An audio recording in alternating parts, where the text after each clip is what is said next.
আসসালামু আলাইকুম। আন্তর্জাতিক সর্বশেষ আপডেট সংবাদে আপনাকে স্বাগতম। শুরুতেই জানিয়ে দেব সংবাদ শিরোনাম। শুরুতে জানিয়ে দেব আজ সকালে কিয়েভে সিরিজ ক্ষেপণাস্ত্র হামলা চালিয়েছে রাশিয়া। জানিয়ে দেব যুক্তরাষ্ট্রের আঘাত হানতে পারে এমন ক্ষেপণাস্ত্র তৈরি করছে পাকিস্তান। অন্যদিকে রয়েছে রাশিয়ার আক্রমণ ঠেকাতে উন্নত মানের লেজার অস্ত্র কিনেছে ইউক্রেন। সর্বশেষ জানিয়ে দেব ইউক্রেনে আরও আগে আক্রমণ করা উচিত ছিল বলছে ভ্লাদিমির পুতিন। এতক্ষণ শুনছিলেন সংবাদ শিরোনাম, এবারে বিস্তারিত। আজ সকালে কিয়েভে সিরিজ ক্ষেপণাস্ত্র হামলা চালিয়েছে রাশিয়া। আজ সকালে ইউক্রেনের রাজধানী কিয়েভে সিরিজ হামলা চালিয়েছে রাশিয়া। সংবাদ মাধ্যম কিয়েভ ইন্ডিপেন্ডেন্টের সাংবাদিকেরা জানিয়েছেন, স্থানীয় সময় সকাল 7টার দিকে কিয়েভে একাধিক বিস্ফোরণের খবর পাওয়া গেছে। কিয়েভের মেয়র ভিটালি ক্লিটসকো বলেছেন, শহরের উপর বিমান প্রতিরক্ষা ব্যবস্থা কাজ করছে। ক্লিটসকো জানিয়েছেন, শহরে হলোসিভস্কি জেলায় একটি ক্ষেপণাস্ত্র পড়ে ধ্বংস অবশেষের কারণে 5টি গাড়িতে আগুন লেগেছে। হামলার সময় আহত হওয়া 2 জনকে হাসপাতালে ভর্তি করা হয়েছে। কিয়েভের এই অঞ্চলে আগুনের খবর পাওয়া গেছে। জরুরি কর্মীরা বর্তমান ঘটনাস্থলে যাচ্ছেন। কিয়েভের সিটি মিলিটারি অ্যাডমিনিস্ট্রেশন জানিয়েছে, দিনিপ্রো জেলায় একটি নির্মাণাধীন ভবনও ক্ষতিগ্রস্ত হয়েছে। ইউক্রেনের বিমান বাহিনীকে সতর্ক করে বলেছেন, একটি মিগ-31 রাশিয়ান যুদ্ধবিমান কিনজল হাইপারসনিক ক্ষেপণাস্ত্র নিক্ষেপ করতে সক্ষম এমন একটি রাশিয়ান বিমান ঘাঁটি থেকে উড্ডয়ন করছে। ক্ষেপণাস্ত্র হামলার কারণে কোনো ক্ষয়ক্ষতি বা হতাহতের বিষয়ে তাৎক্ষণিকভাবে কোনো অতিরিক্ত তথ্য পাওয়া যায়নি। সাম্প্রতিক সময়ে রাশিয়া ইউক্রেনের বিভিন্ন অঞ্চলকে লক্ষ্য করে তার ড্রোন এবং ক্ষেপণাস্ত্র হামলা জোরদার করে চলেছে। গতকাল রাশিয়ার প্রেসিডেন্ট ভ্লাদিমির পুতিন কিয়েভে নতুন হাইপারসনিক ক্ষেপণাস্ত্র ওরেশনিক উৎক্ষেপণের মাধ্যমে প্রতিরক্ষার বিরুদ্ধে পরীক্ষা করার প্রস্তাব দিয়েছেন। ইউক্রেনের প্রেসিডেন্ট ভলোদিমির জেলেনস্কি বারবার পশ্চিমা মিত্রদের প্রতি যুদ্ধরত দেশটিকে আরও বিমান প্রতিরক্ষা প্রদানের আহ্বান জানিয়েছেন। 18 ডিসেম্বর ব্রাসেলসের সফরের সময় জেলেনস্কি গুরুত্বপূর্ণ অবকাঠামোতে রাশিয়ান হামলা থেকে রক্ষা করার জন্য অতিরিক্ত 19টি বিমান প্রতিরক্ষা ব্যবস্থা সরবরাহ করার জন্য মিত্রদের প্রতি আহ্বান জানিয়েছেন। এদিকে যুক্তরাষ্ট্রে আঘাত হানতে পারে এমন ক্ষেপণাস্ত্র তৈরি করবে পাকিস্তান। যুক্তরাষ্ট্রের ডেপুটি জাতীয় নিরাপত্তার উপদেষ্টা জন ফিনার দাবি করেছেন, পাকিস্তান এমন ব্যালিস্টিক ক্ষেপণাস্ত্র তৈরি করছে যা দক্ষিণ এশিয়ার বাইরে যে কোনো স্থানে আঘাত হানতে পারবে, এমনকি যুক্তরাষ্ট্রেও আঘাত হানতে সক্ষম। বৃহস্পতিবার এক অনুষ্ঠানে এই কথা বলেন তিনি। খবর রয়টার্স, টাইমস অফ ইন্ডিয়া এবং হিন্দুস্তান টাইমসের। পাকিস্তানের উদ্দেশ্য নিয়ে প্রশ্ন তুলেছেন তিনি। ফিনার বলেছেন, সত্যি বলতে এই বিষয়টি দেখে আমার মনে হচ্ছে পাকিস্তানের এসব কার্যকলাপ যুক্তরাষ্ট্রের জন্য ক্রমবর্ধমান হুমকিতে পরিণত হচ্ছে। রাশিয়া ও উত্তর কোরিয়া এবং চীনের নাম উল্লেখ করে তিনি আরও বলেছেন, যুক্তরাষ্ট্রে পৌঁছতে পারে এমন ক্ষেপণাস্ত্র সহ পারমাণবিক সশস্ত্র রাষ্ট্রগুলো খুব কম এবং তারা প্রতিপক্ষ হতে পারে। তিনি বলেছেন, সুতরাং অকপটে যুক্তরাষ্ট্রের জন্য এমন উদীয়মান হুমকি ছাড়া পাকিস্তানের পদক্ষেপগুলিকে অন্য কিছু হিসেবে দেখা আমার পক্ষে কঠিন। ফিনার বলেন, পাকিস্তান দীর্ঘপাল্লার ব্যালিস্টিক মিসাইল সিস্টেম থেকে শুরু করে সরঞ্জাম পর্যন্ত ক্রমবর্ধমান অত্যাধুনিক ক্ষেপণাস্ত্র প্রযুক্তি অনুসরণ করছে, যা উল্লেখযোগ্যভাবে বড় রকেট মোটর পরীক্ষা করতে সক্ষম হবে। এর আগে এক প্রতিবেদনে রয়টার্স জানিয়েছে, পাকিস্তানের ব্যালিস্টিক ক্ষেপণাস্ত্র কর্মসূচির উপর আবারও নিষেধাজ্ঞা আরোপ করছে যুক্তরাষ্ট্র। স্থানীয় সময় বুধবার এই ঘোষণা দেওয়া হয়। এর ফলে দক্ষিণ এশিয়ার পরমাণু শক্তিধর এই দেশটির দূরপাল্লার ব্যালিস্টিক ক্ষেপণাস্ত্র কর্মসূচি অব্যাহত হতে পারে।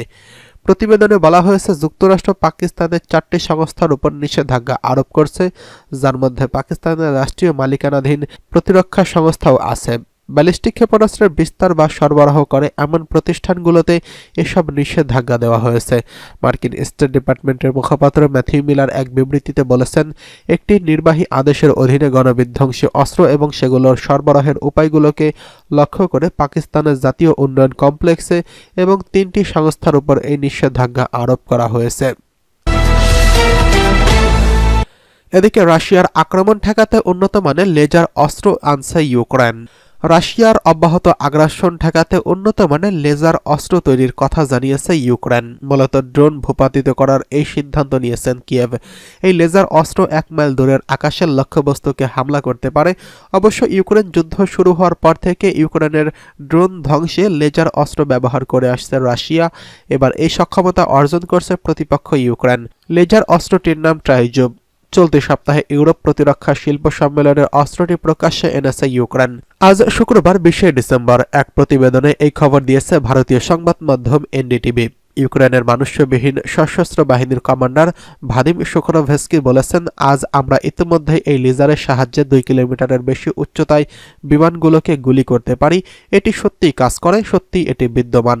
সুখরভস্কি আরও বলেছেন, আমি যদি ভুল না করি তাহলে ইউক্রেন এমন পঞ্চম দেশ যার কাছে লেজার অস্ত্র রয়েছে। আমরা এখন এই কথা বুক ঠুকে বলতে পারি। ইউক্রেন নিজেই এই অস্ত্র তৈরি করছে নাকি অন্য কোনো দেশ সাহায্য করছে তা স্পষ্ট নয়। এই অস্ত্রটি 50 কিলোওয়াটের রোশনি সহ আক্রমণকারী ড্রোন, ক্ষেপণাস্ত্র, বিমান এবং এমনকি উপগ্রহগুলিকে গুলি করার জন্য ডিজাইন করা হয়েছে। এমনকি এটি 1 টাকার মুদ্রার আকারের লক্ষ্যকেও আঘাত করতে পারে। এর পরিসীমা সম্পর্কে তথ্য খুবই গোপন, তবে প্রতিরক্ষা মন্ত্রণালয় জানিয়েছে এটি যেকোনো লক্ষ্যবস্তুতে হামলা করতে পারে। লেজার টার্গেট তাৎক্ষণিকভাবে 3000 ডিগ্রি সেলসিয়াসের বেশি গরম করে। এছাড়া বন্দুকের মতো এতে গুলি ফুরিয়ে যায় না। যতদিন বিদ্যুৎ থাকবে ততদিন কাজ চলবে। ইউক্রেনে আরও আগে আক্রমণ করা উচিত ছিল বলছে ভ্লাদিমির পুতিন। ইউক্রেনে রাশিয়ার বিশেষ সামরিক অভিযানের প্রায় 3 বছর পূর্ণ হতে চলেছে। যুদ্ধকালের এই সময় ব্যাপক বদল নিয়ে এসেছে রাশিয়ার চিত্রপটে। 2022 সালের 24 ফেব্রুয়ারি ইউক্রেনে আক্রমণ করে রাশিয়া। বৃহস্পতিবার দেশটির প্রেসিডেন্ট ভ্লাদিমির পুতিন বলেছেন, আরও আগে রাশিয়া ইউক্রেনের আক্রমণ করা উচিত ছিল মস্কোর। এক প্রতিবেদনে এই খবর দিয়েছে ব্রিটিশ সংবাদ মাধ্যম BBC. Results of the year with Vladimir Putin নামের এক অনুষ্ঠান বৃহস্পতিবার রাশিয়ার প্রধান রাষ্ট্রীয় চ্যানেলগুলোতে সরাসরি সম্প্রচার করা হয়। পুতিন রুশ ফেডারেশনের মানচিত্র সহ একটি বড় নীল পর্দার সামনে হাজির হন, যাতে ইউক্রেনের কাছ থেকে ছিনিয়ে নেওয়া মূল ভূখণ্ড যুক্ত করা ছিল। 2014 সালে ইউক্রেন থেকে ক্রিমিয়া উপদ্বীপ দখল করে নেয় রাশিয়া। ওই বছরই পূর্ব ইউক্রেনে দনবাস অঞ্চলের প্রথম সামরিক অভিযান চালায় মস্কো। আর 2022 সালে নতুন করে ইউক্রেনের ভূমি দখলে নিচ্ছে রাশিয়া। অবশ্য রুশ কর্মকর্তাদের দাবি, ইউরোপের পূর্ব দিকে ন্যাটো সম্প্রসারণের কারণে ইউক্রেন যুদ্ধ শুরু হয়েছে।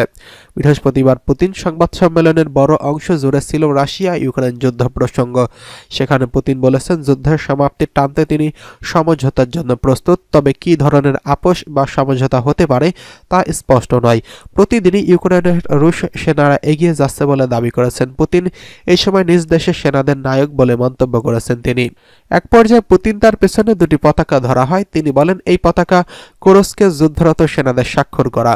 তিনি বলেছেন, এসব সেনা তাদের মাতৃভূমির জন্য লড়াই করছেন। ইউক্রেনের নিয়ন্ত্রণে নেওয়া বিভিন্ন এলাকায় রাশিয়ার বিভিন্ন উন্নয়ন প্রকল্পের বিষয়ে কথা বলেন ভ্লাদিমির পুতিন। তিনি বলেছেন, লুহানস্ক অঞ্চলে 2014 সালে নিয়ন্ত্রণ নেওয়ার পর রাস্তাঘাট অনেক উন্নত হয়েছে।